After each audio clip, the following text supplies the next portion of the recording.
So the first thing that's important to think about is what are the U.S. objectives in the South China Sea?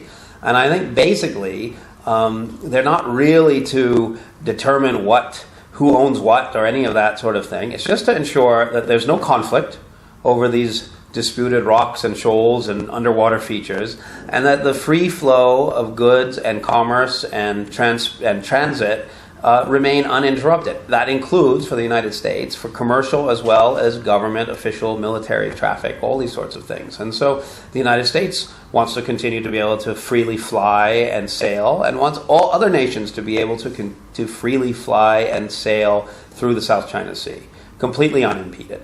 Now, I think what that requires of the United States is basically to be very clear when there's issues that are concerning. In this case, in the most recent case, that has been China's very extensive land reclamation activities, which has really, I think, been quite alarming to other countries in the region. And to call on countries like China in this case and others to basically reassure their neighbors that they're committed to a diplomatic solution to this problem, and to also then take actions to not create extra alarm.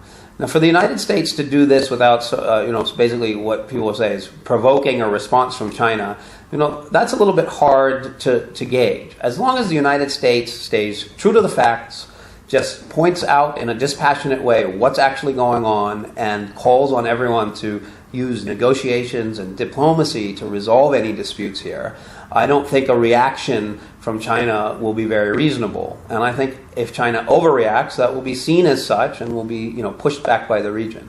But at the end of the day, this is not just a U.S. issue. All the countries in the region, and especially all the claimants, really want to focus and need to focus on a peaceful resolution to disputes in the South China Sea.